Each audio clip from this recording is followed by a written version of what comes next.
5 साल में तो उनके कार्यकर्ता तैयारी कर नहीं पाए थे। परिणाम सबके सामने कि अपने कार्यकर्ताओं को उलझाने के लिए, उनको रिझाने के लिए, उनको फंसा के रखने के लिए भैया 5 साल तक क्या करेंगे? यही बातें बोलना ना पड़ेगा। अभी अगस्त की डेट दी है, उसके बाद दिसंबर की देंगे, उसके बाद अगले साल की देंगे, फिर 1 साल की देंगे, फिर 1.5 साल की देंगे, करते करते अगला 5 साल इन लोगों को किसी तरीके से खींचना है। विपक्ष में जाते ही ठीक है, आप निभाइए भाई, विपक्ष की भूमिका आप निभाइए, पर सकारात्मक विपक्ष की भूमिका होनी चाहिए। 5 साल में तो उनके कार्यकर्ता तैयारी कर नहीं पाए थे। परिणाम सबके सामने, कितनी सीटें लड़े और कितनी जीते हैं ये सब जानते हैं। देखिए, अपने कार्यकर्ताओं को उलझाने के लिए, उनको रिझाने के लिए, उनको फंसा के रखने के लिए भैया 5 साल तक क्या करेंगे? यही बातें बोलना ना पड़ेगा।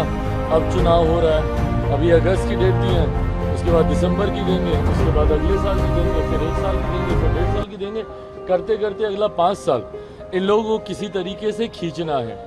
हकीकत है, और इस बात को मैं पूरी एनडीए के एक एक घटक दल के बिहाफ पर बोल सकता हूँ। जिस मजबूती से आज केंद्र में हमारे प्रधानमंत्री नरेंद्र मोदी जी के नेतृत्व में ये सरकार चल रही है, अगले 5 साल ये सरकार ना सिर्फ इसी मजबूती से अपना कार्यकाल पूरा करेगी, बल्कि इन 5 सालों में भी कई बड़े और कड़े फैसले प्रधानमंत्री जी के नेतृत्व में देश हित में लिए जाएंगे, जिसका मजबूती से समर्थन एनडीए का हर एक घटक दल करेगा। इस बात में अगर किसी के मन में 1% भी शंका है कि कोई भी एनडीए का घटक दल हमारे प्रधानमंत्री जी के नेतृत्व में कुछ भी आगे पीछे करने की सोच रखता है, तो इस बात को वो अपने मन से निकाल दे।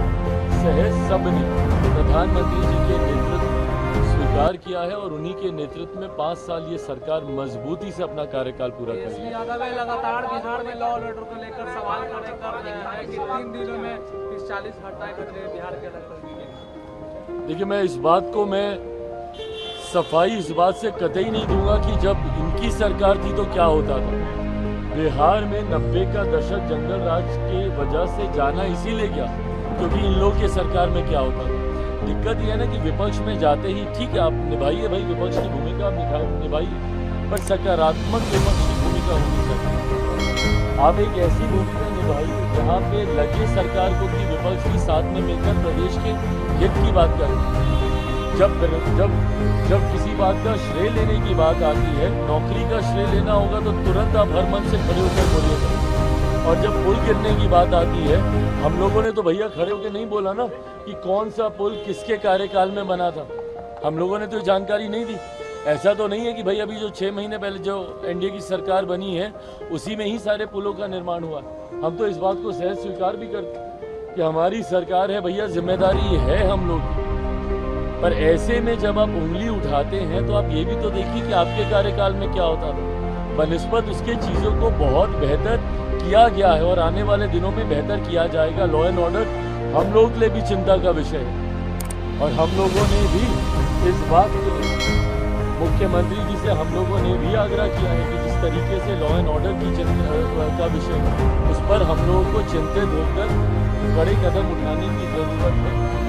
पुल गिरे उसको भी हम सब चिंतित हैं। गठबंधन के साथ कभी किसी तरीके का कोई समझौता बर्दाश्त नहीं किया जाएगा, पर विपक्ष की भी जिम्मेदारी बनती है कि ऐसे में सकारात्मक भूमिका निभाए।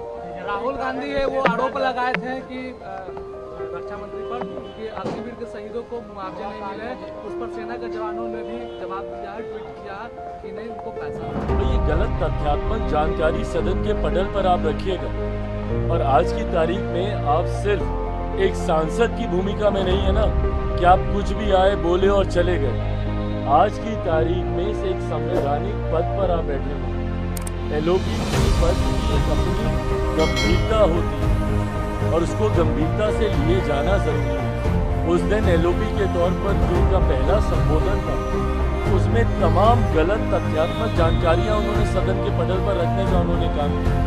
जिस तरीके से व्यक्तिगत टिप्पणी एक एलओपी होने के नाते उन्होंने प्रधानमंत्री जी पर की, उन्होंने चेयर पर की, और जिस तरीके से अलग अलग धर्म में आस्था रखने वाले लोगों की आस्था के साथ उन्होंने खिलवाड़ करने का काम किया, कभी महादेव की तस्वीर को लहराना, कभी अलग अलग धर्म की तस्वीर को लहराना, और उसके बाद जितने धर्म गुरु हैं उन्होंने सामने आकर उससे अपनी असहमति दर्ज की। उसी क्रम में उन्होंने तमाम ये गलत तथ्यात्मक जानकारी रखी। जब उन्होंने अग्निवीर का जब उन्होंने जिक्र किया, उसी वक्त केंद्रीय रक्षा मंत्री आदरणीय राजनाथ सिंह जी खड़े होकर उस बात का खंडन करने का काम किया। पर दिक्कत ये है ना कि एक एलओपी होने के नाते अगर आप अपने पद की गरिमा को नहीं समझेंगे, अगर इस तरीके से हल्के में आप बयानबाजी करते रहेंगे, तो आप अपने पद की मर्यादा को कम करने का